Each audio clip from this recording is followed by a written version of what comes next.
Welcome to A Moment of Xen. Time to sit back and relax as model, actress, mentor, and supermom Xen Sams takes you on a sexy and wild ride, covering the latest in film, fashion, pop culture, politics, and entertainment from the millennial mom's perspective. Here's your host, Xen Sams. Welcome to the show, my sexy people. Remember to join me right here on 710 WOR, the voice of New York, every Saturday night from 7 to 8 p.m. or go to 710WOR.com to watch fully uploaded episodes as of Monday morning. Please make sure to follow me on social media at Xen Sams. That's Xen with an X. You can also text the word collaboration or feature me to 917-575-2321. Again, that number is 917-575-2321. Today's show is brought to you by ROMULUS Entertainment and Helen Yarmak International. First of all, I have to thank Surreal Magazine for featuring me on their April cover and the amazing woman behind it all. Thank you, Hillary Richmond. Also, my podcast artwork was created by Surreal Magazine's graphic artist, Catherine. A big shout out to her as well. Please visit them on IG at The Surreal Mag. On today's show, we have some incredible guests. WABC's very own Frank Morano, host of The Other Side of Midnight, will be joining us. He's one of my very good friends and one of the most knowledgeable people, especially when it comes to the mob. And why the fascination?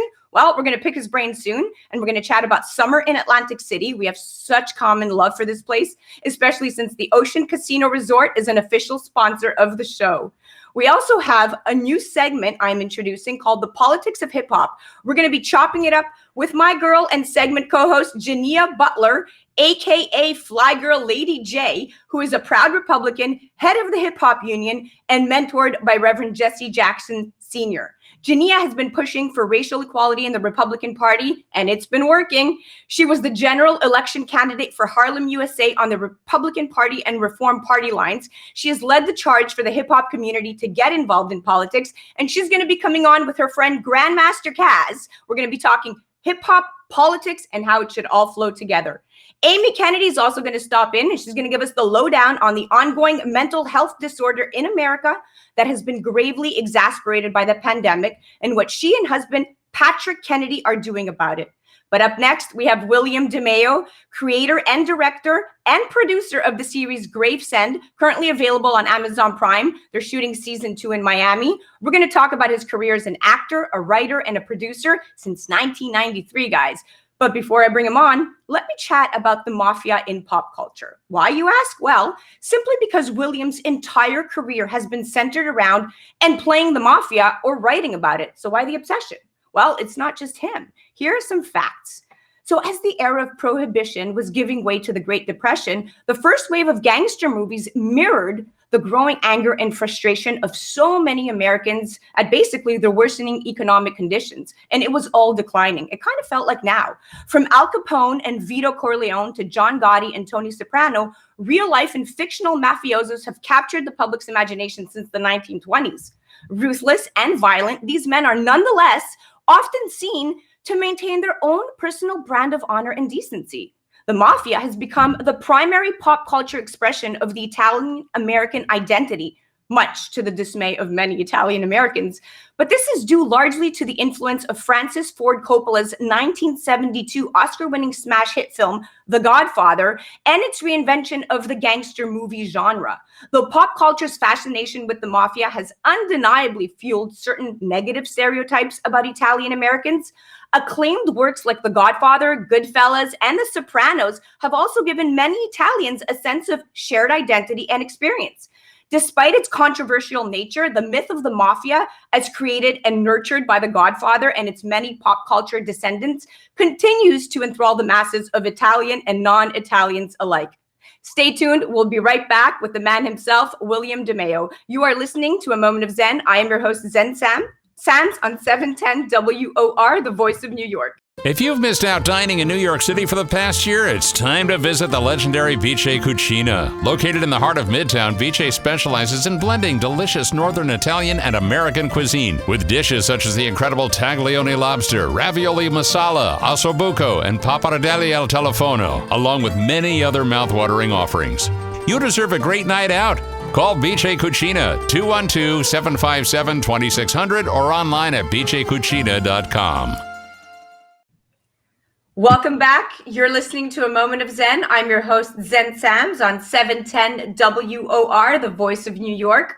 William DeMaio is joining us now from the set of Gravesend, currently shooting in sexy South Florida, the land of the free, unlike the tri-state area governed by poor leadership. Welcome to the show, William. Hey, how are you? Doing great. So you're on set currently, and congratulations. What an accomplishment. This is a great series. By the way, guys, it's available on Amazon Prime, and you're on your second season. Now, William, you have extensive experience, not just as a producer and writer, but also as a very accomplished actor and director, hence directing the series Gravesend. Now, I'm going to just inform our listeners that Gravesend is in the Bensonhurst section of Brooklyn, and the block that you grew up on was West Street, which you also use as the name of your film company, West Street Productions. And I thought that that was so telling of how connected you truly are to your childhood, bringing us into talking about the series Gravesend, which was inspired by your childhood neighborhood. And congratulations, you are on your second season. Tell us about the series and how long did it really truly take to get this made, raise the money, all of that. We want to know all the good stuff. Yeah, well, the first 4 episodes came out April 3rd, a year ago, and it really went very well for us because it streamed like crazy on Amazon. We were trending #1 for over a month, and we built a fan base for the show, which takes us to the new episodes and I consider the first 4 episodes like more like a mini series. This is a full series because the episodes are longer and there's more episodes, and we're shooting in Florida now. The first part of the show is in like Miami, Florida. A lot of it's down in Florida, and it's about Brooklyn in the 80s. And we just added some great new talent to our show. Andrew Dice Clay and William Forsythe, Armand Asante, Vic DiBattista, and there's some more well-known people about to join our cast when we start shooting again in New York. Incredible. You have such a great cast. Now, the series of events, I just want to take our listeners back to your character, Benny Zerletta. And Benny he's a Brooklyn soldier in the Calizo crime family, and that's the character that you play. Now, guys, if you don't already know this, William is not only just directing the series, producing the series, also acting in the series, but he's also a writer. He's writing the series. So take us back to now, Benny, you're setting the tone. This is coming from a place that you truly feel a close relationship to, your childhood, right? So you're framing all of this around the 1980s, the Brooklyn mob. Benny starts to really kind of face his demons and tell us a bit how he's transitioning from the first season into the second season and where the character is taking him and where, more importantly, he's going to take the series. Well, if you watch the first 4 episodes, what happens to Benny in the church is just, that's a complete, like something that never would happen, that like, the mob puts a hit out on someone in a church. So it's taboo. So throughout this new set of episodes, everyone's looking to find out who is actually behind that. And Benny is very angry and so are a lot of his peers and people around him. They're very angry about what happened and how it went down, and the tension builds throughout the whole season of who is behind it. And Benny being placed in Florida now, recovering, and it builds a lot of tension. And Benny thinks back to his childhood, to how he got involved in this life because of his mentor, his cousin Charlie. So there's a lot that goes on, and in trying to find that out about who is behind that, and all of the conflicts that start to happen amongst his family, and other families come into, like Armando Sante is part of Philadelphia. We introduced other families now. William Forsythe is the boss of Florida. We just introduced Andrew Dice Clay as a captain in my family, the Colezo family. And they're all wonderful. They've been amazing. They're bringing it like there's no tomorrow. Well, I mean, you have A-list cast working with an A-list director and writer, so of course you're going to bring A-list performances. So I can't wait to see that. But now you are very well versed in terms of the emotions that a character has to play, and a character has to be written in a very specific way to be able to truly make this resonate with the audience. We're not just, writing high school stuff here. You are talking about major film, television, and where you are captivating the audience, you're evoking emotion, and you're using a very compelling story to do that, and it's coming from a place within. Your first acting role was A Bronx Tale, directed by Robert De Niro. You've played the role of Sammy Gravano in the 2018 film Gotti, and you've been playing not only these roles of mobsters and mafiosos in film, but now you're writing about them. That must be difficult in and of itself, because getting into the head of these real life personalities essentially and translating that to film is very difficult. And you're doing an amazing job, my friend. What kind of research are you doing for this? Thank you so much. I appreciate everything that you just said. I really dig deep into the writing when I started to write this new season, and I really think television, a series, is fascinating because I've always made movies, and I actually think that it's the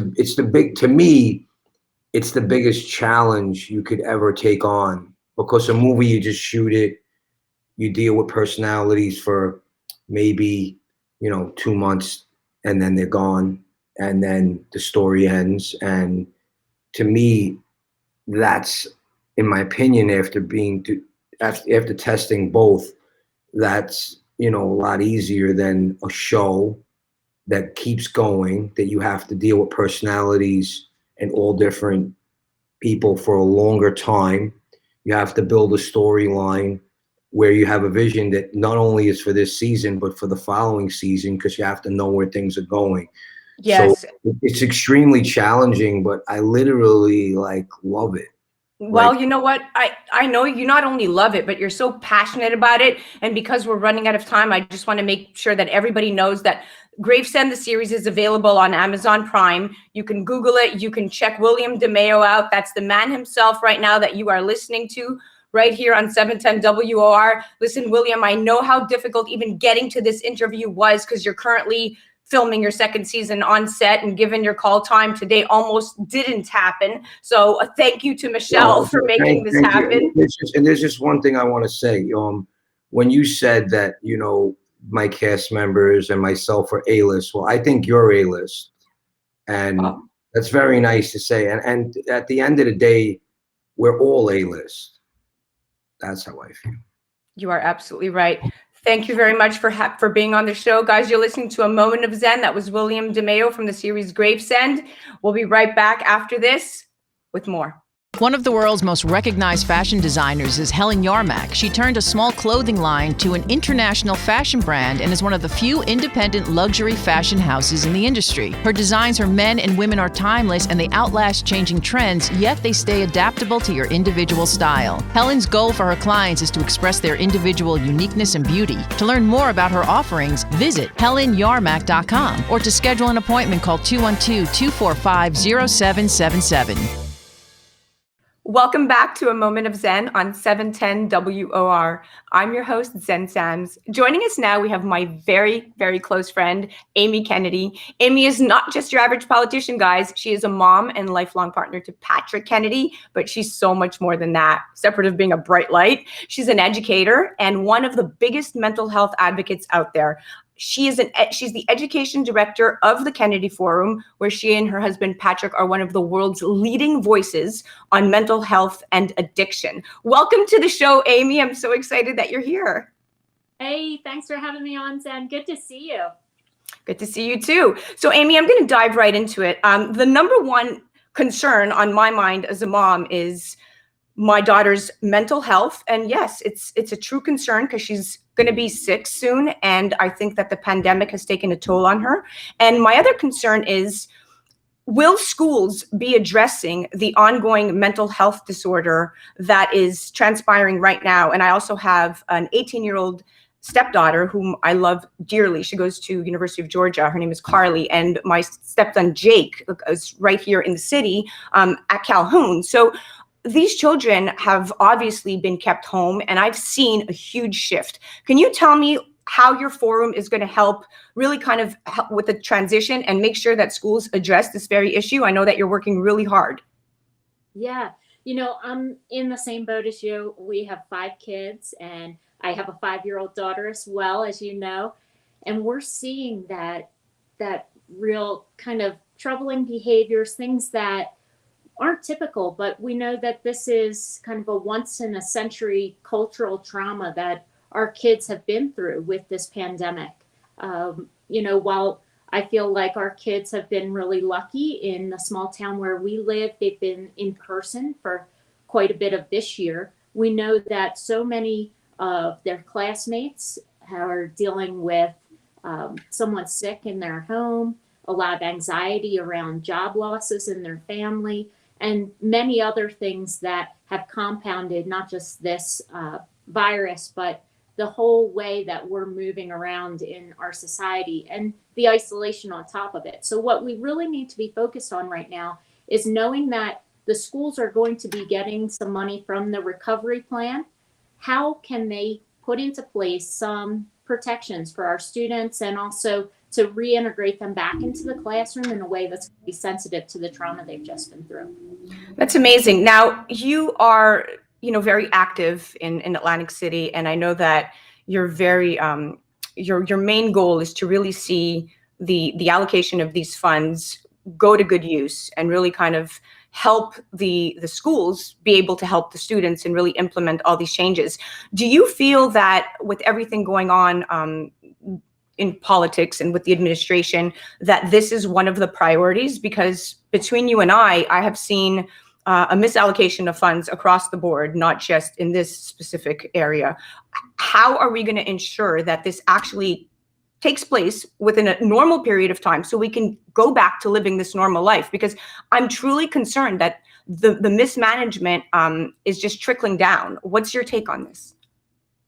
Well, I think there's going to be some real challenges. Right now, we're talking about potentially $126 billion in federal funds that the states will need guidance on how they can put some infrastructure in place. They need to know what the best uses for those dollars are because it has a short lifespan. So when schools want to figure out how to use the money, they know that this may only be available for 2 years. So what do we put in place that will make a lifetime of difference? What can we put in place that's a new system that when we don't have that funding available can still be successful, that we can figure out how to then back it up and support it? And so that's got to be things like training for the staff.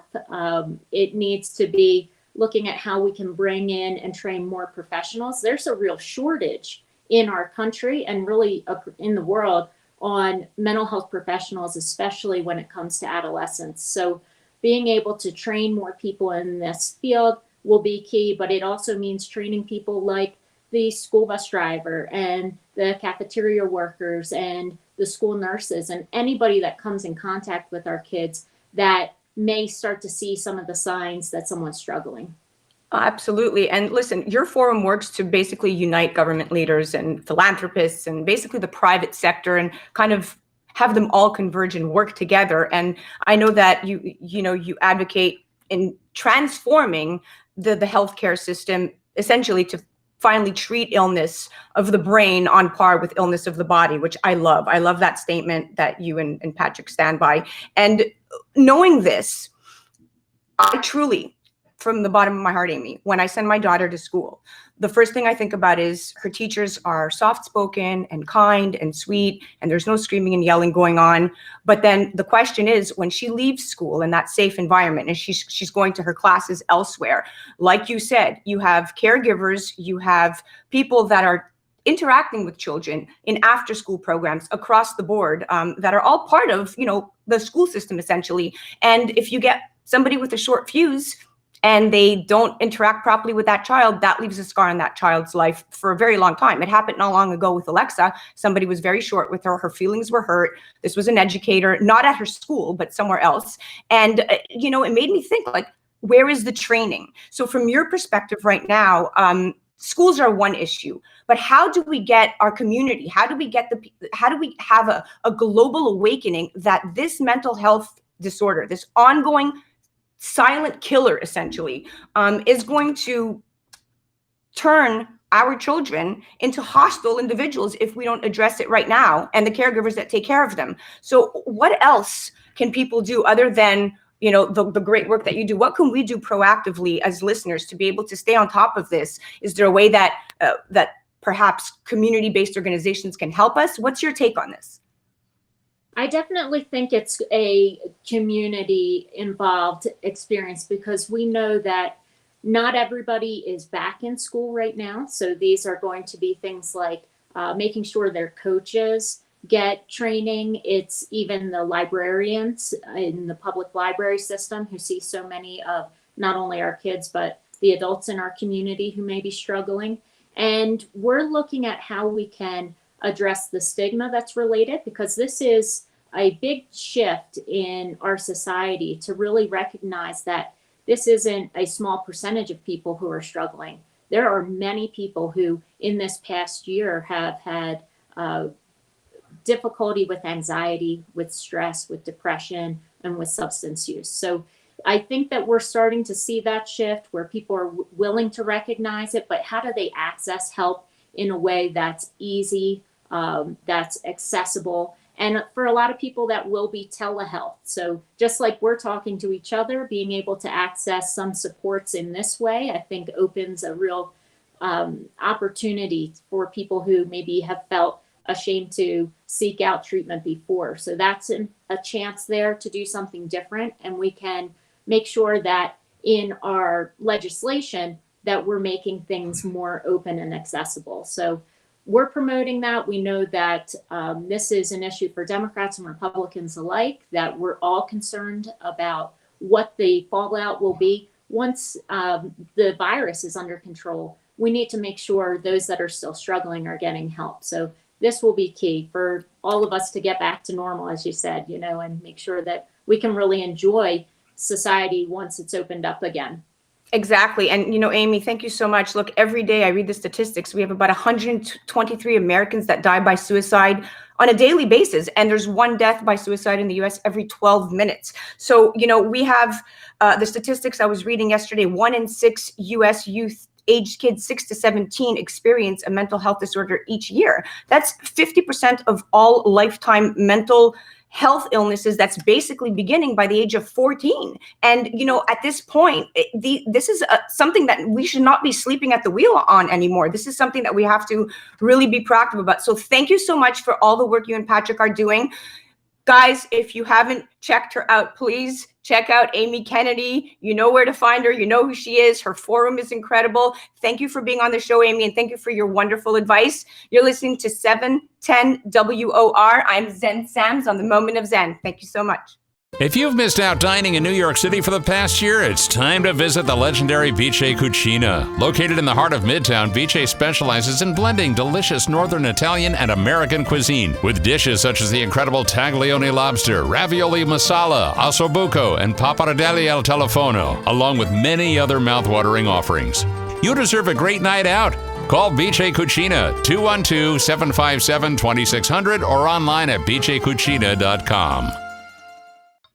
Welcome to the Politics of Hip Hop segment. You are listening to a Moment of Xen on 710 WOR.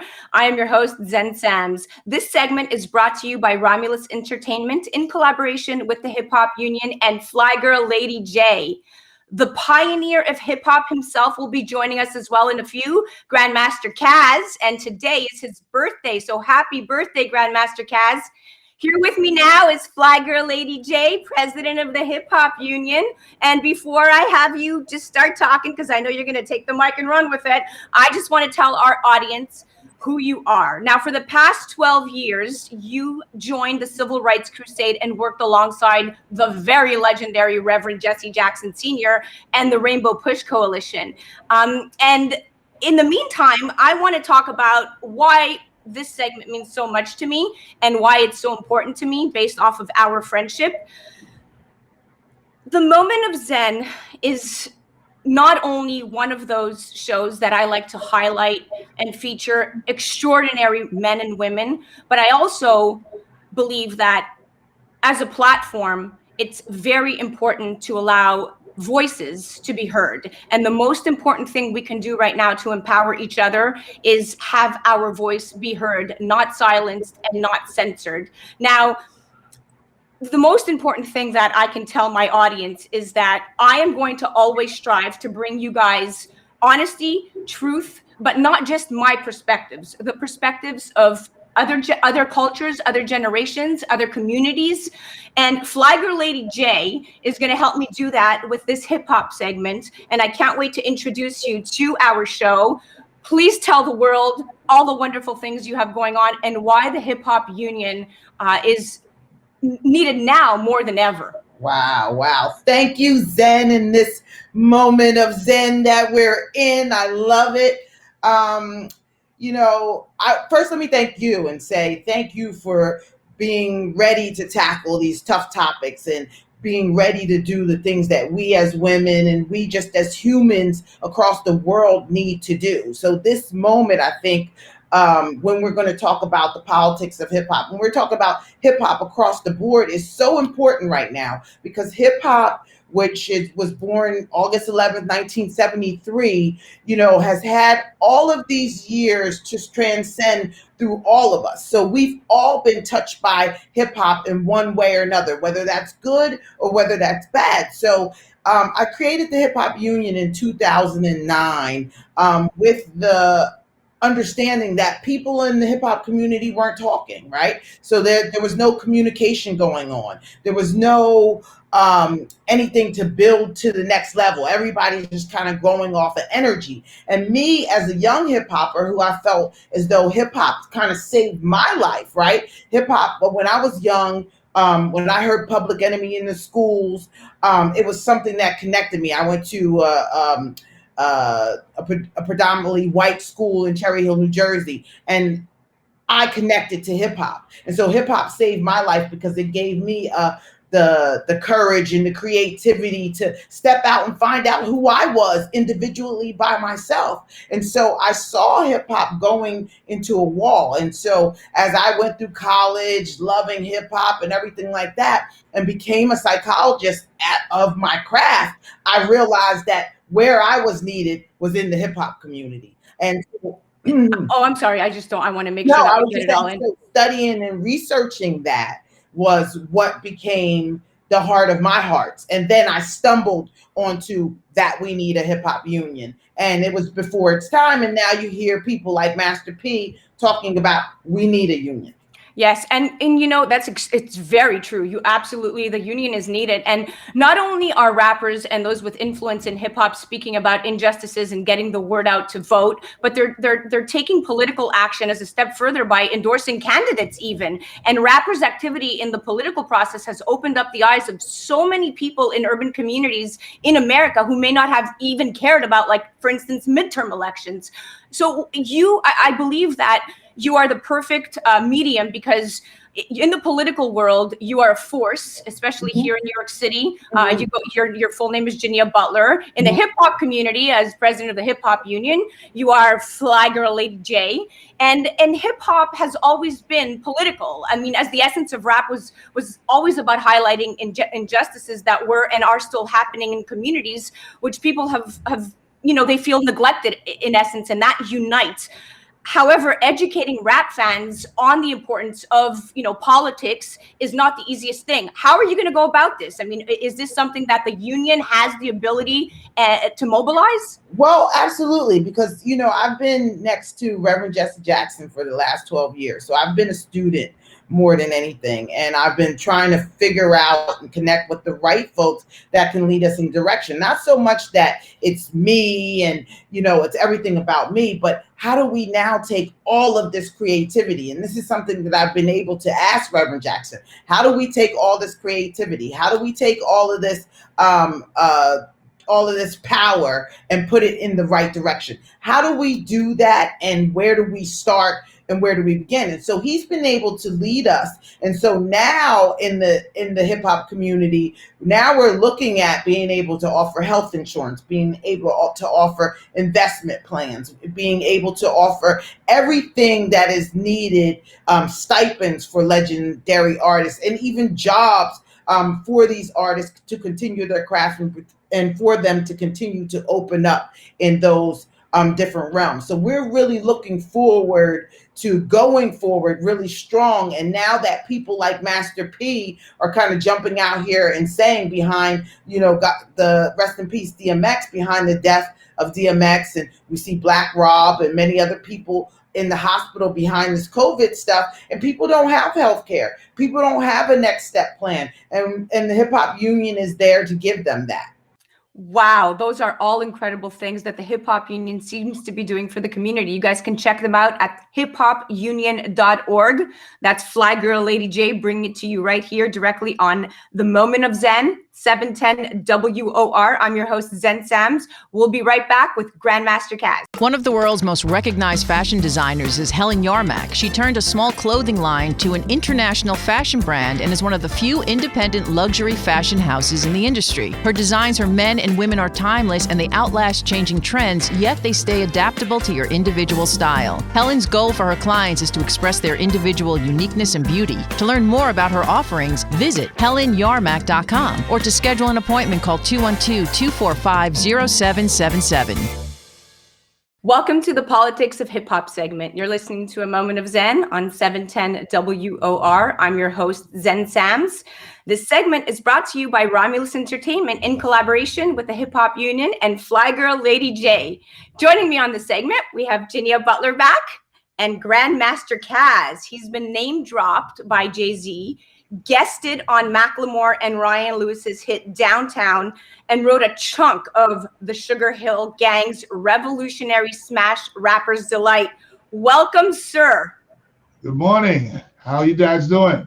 We are doing great. We're so happy to have you on. And it's an honor for you to join us today. It's an honor for your legacy and your work. So welcome, great sir. Good morning. Take us back to Sedgwick and Cedar, August 12th, 1973. Take us back there and start us off where we need to go. Well, August 12th is the day after the first documented hip hop party, which was actually August 11th. August 11th, 1973. We marked that date as the birth of hip hop. Because of the revolutionary party that was held at 1520 Sedgwick Avenue by DJ Kool Herc and his sister Cindy. So we mark that date as the birth of hip hop, and we mark Herc as the father of hip hop.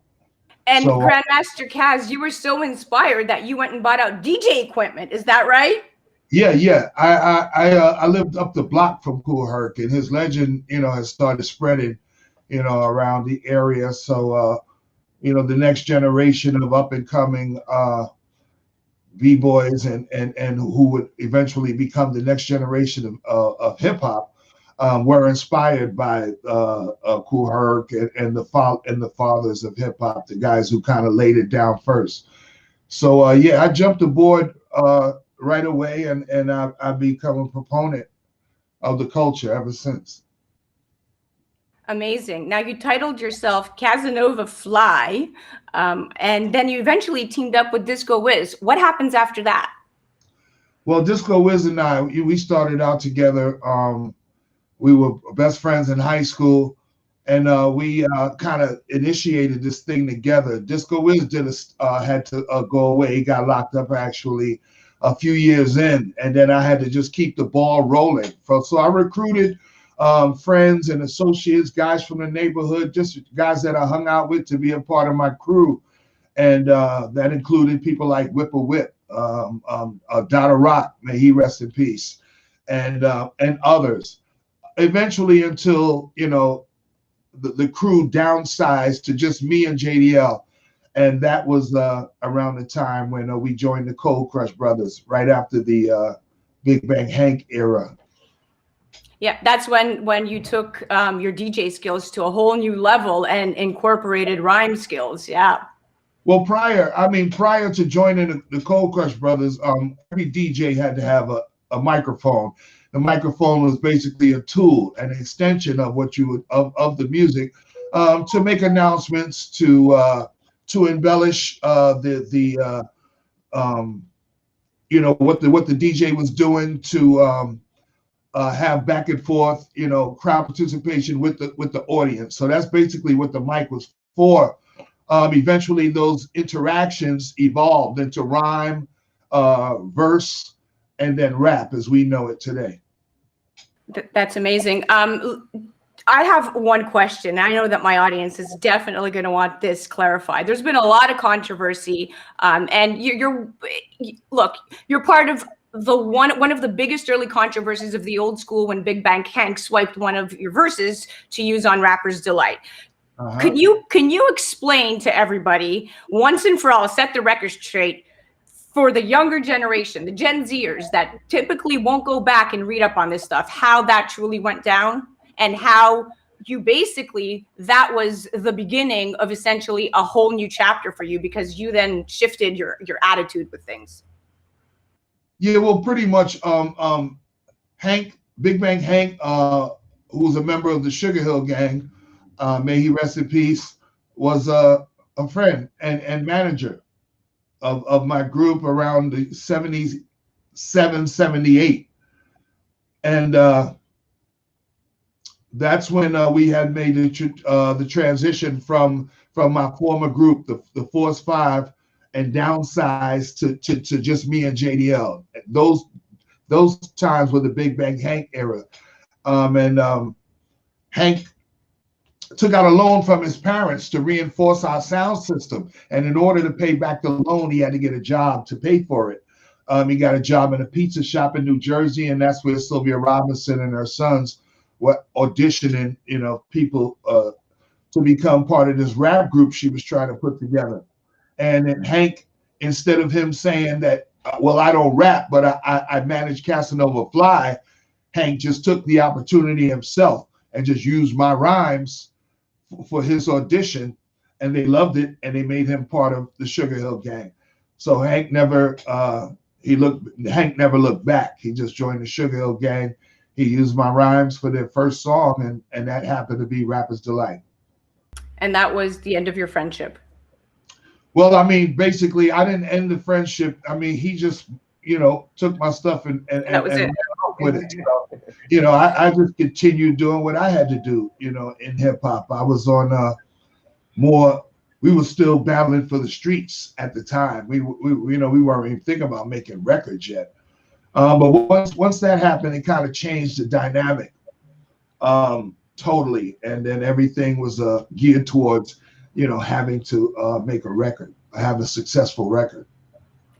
You're listening, hold on, you guys are listening to GrandmasterCaz, and now FlyGirlLady J is going to come in. We just have 1 more minute left, and she's going to set the record straight with GrandmasterCaz about how it all went down. So that's a lot. That goes on a lot in hip hop, even now today. A lot of the kind of thievery, the rhymes, and things like that. So how do you see hip hop today and where we're moving into the next generation of hip hop? And you've kind of watched every generation of hip hop. So how does that make you feel? And what do we need to do going from here? I think a lot of the things that we need to do were things we've been needed to do a long time ago. The culture's been co-opted, somewhat commercialized, and industrialized to the extent that it's like a corporate entity now that's, you know, in charge of hip hop and rap music.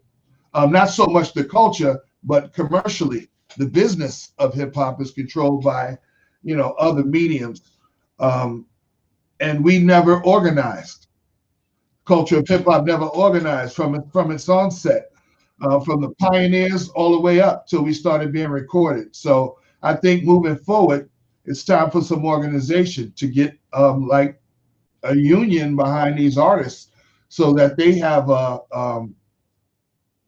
an entity to fight for their rights and to keep everything above board as far as how you deal with hip hop artists and rappers. So I think that's what we need moving forward if the business is to survive. The culture is going to survive regardless because it's not based on monetary or finances. But as far as the business of hip hop, it definitely needs to be unionized. Well, FlyGirlLady J is going to be responsible for that union and that movement. We know that. You are listening to A Moment of Xen on 710 WOR. We're going to say goodbye to our guests and thank them. I can't thank you enough, GrandmasterCaz, but thank you both for so much for being here because this is making the Moment of Xen that much more interesting, especially with a politics of hip hop. And I can't wait for everyone to just share the stream, reshare the stream, follow us at Xen Sams, check the podcast out. But more importantly, what's your advice to the generation, GrandmasterCaz? Sign off. Just stay original and add on to the culture. Peace. Your Moment of Xen movie pick of the week is brought to you by ROMULUS Entertainment. And that movie is Jungleland, directed by Max Winkler, starring Charlie Hunnam, best known for his work on Sons of Anarchy, Jack O'Connell, best known for his work on Godless the miniseries, and Cat on a Hot Tin Roof. Stan and Lion are two brothers struggling to stay relevant in the underground world of bare-knuckle boxing. When Stan fails to pay back a dangerous crime boss played by Jonathan Majors, they're forced to deliver an unexpected traveler as they journey across the country for a high-stakes fighting tournament. While Stan trains Lion for the fight of his life, a series of events threatens to tear the brothers apart, but their love for one another and belief in a better life kept them going in this gripping drama that proves family pulls no punches. I was expecting a big fight tournament where the brothers walk away with the cash, but what I got was a really good film with engaging characters who you could relate to and their constant struggle of survival. It's not flashy, but I really enjoyed it. That unsaid bond between brothers is what pulled me in. You really get invested in the characters and their journey throughout the movie, and the acting is wonderful, both from Charlie and Jack. This is in no way your usual boxing movie, so if hard-hitting action is what you are after, this movie is not for you. What separated this film from others was the delivery. Charlie Hunnam, who plays the older brother Stanley Kaminsky, again shows us that he could take on any role. This film is worth watching, but make sure you're in the right frame of mind for a slow burn that will knock on the front door of your emotions, if you allow yourself to be submerged into the story. Jungleland is also the name of a Bruce Springsteen song. The movie features a song by him called Dream Baby Dream. The majority of the film locations were throughout Fall River and New Bedford, Massachusetts, including neighborhood streets, local bars.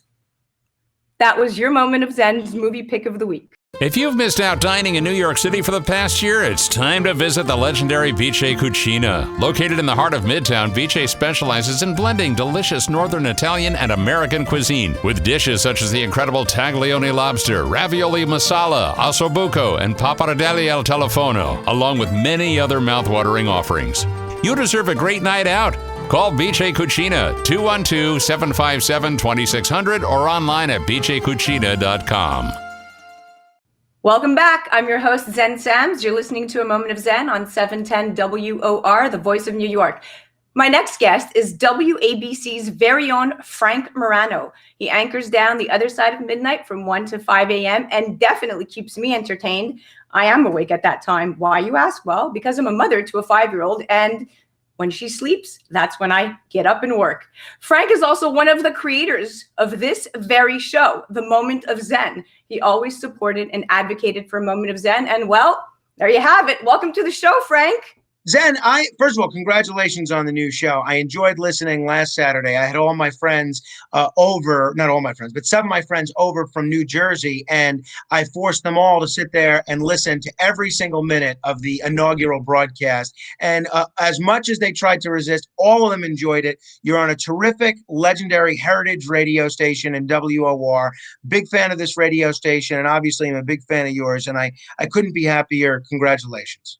Thank you, Frank. Thank you. So, our friendship goes way back, and we always have a lot to talk about. Our common love for Atlantic City and for the mob and all the stuff mob related is something that we always chop it up about. So, Frank, I want to talk to you about what your favorite spots in Atlantic City are. Right now, the flashing lights and the fist pumping clubs, they deceive most people. Atlantic City is more than just America's playground. What do you say about that? Well, for starters, just while I am certainly interested in the history of the American mafia and the mob, I certainly wouldn't say that I love the mob, but I also don't love when the United States violates the constitutional rights of people that are accused of being part of the mob. But to your question about Atlantic City, to me, Atlantic City is about so much. It's about a lot more than gambling and a great beach and terrific nightlife and great restaurants and the longest boardwalk in America. To me, Atlantic City is about an attitude, and the kind of people that come to Atlantic City from around the region and even around the country, some instances around the world, and the kind of people that live in Atlantic City are the kind of people that you can't find anywhere else, not in New York, not in Philly, not in Vegas, and not in California. And there's such a unique grittiness and an attitude that comes with Atlantic City.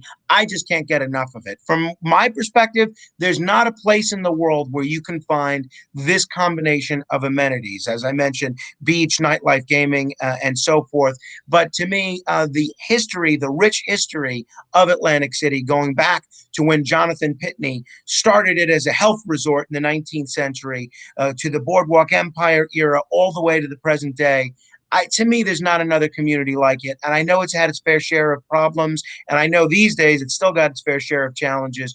But it's a resort community that I believe has a lot of good days ahead. And I'm looking forward to spending a lot of fun days and some even more fun nights there. That's right. And, the Ocean Casino Resort is one of the MoMent of Xen sponsors. So we have definitely a commonality. Well, that's my hotel and casino of choice.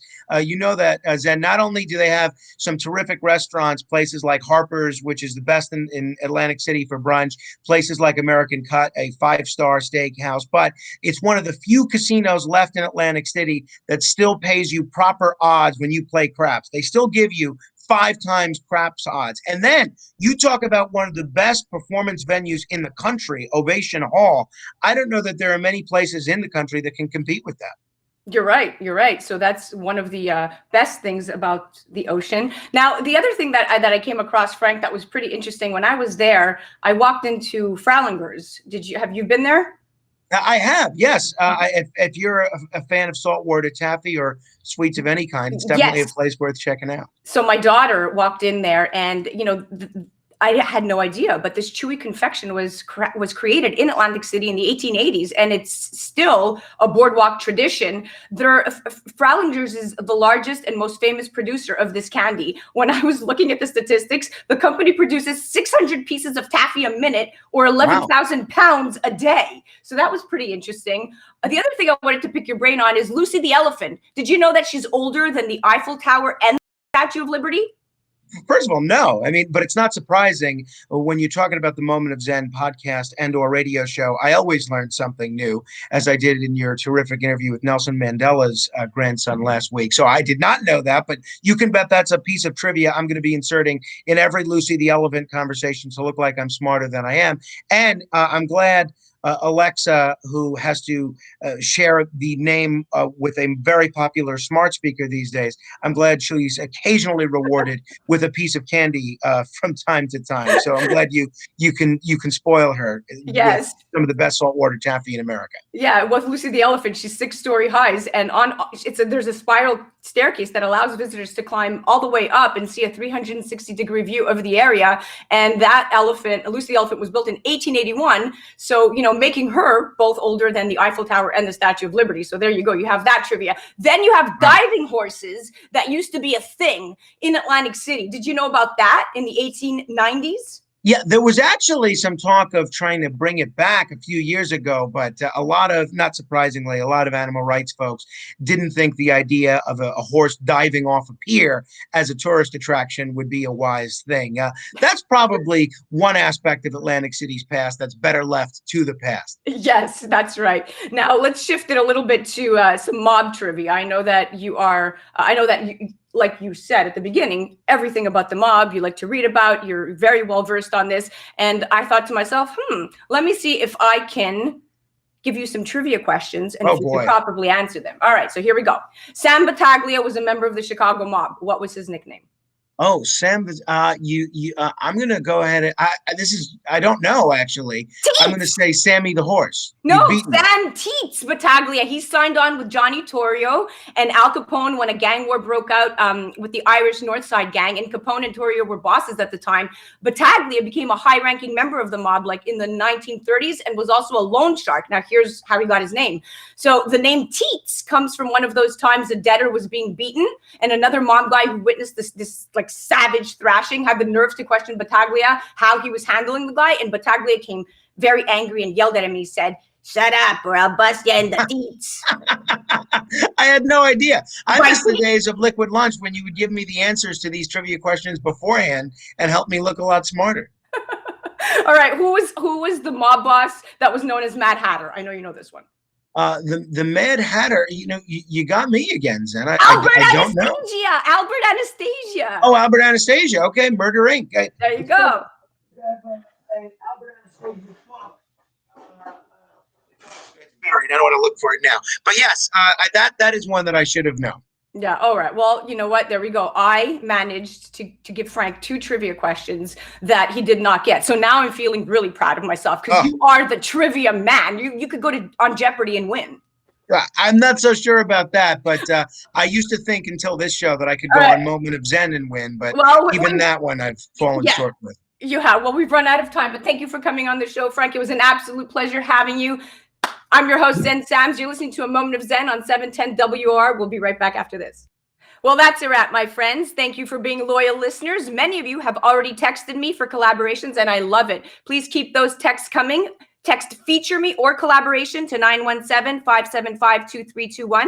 Again, that number is 917-575-2321. For those of you who are listening and want to see me, you can watch the full show on 710WOR.com as of Monday morning. Remember to tune back in next Saturday at 7 p.m. I have more incredible guests lined up, and we're going to be chatting about some steamy stuff. Thank you for listening to A Moment of Xen. It's been an absolute pleasure being your host. Till next week, and remember, happiness is the only thing that multiplies when you share it.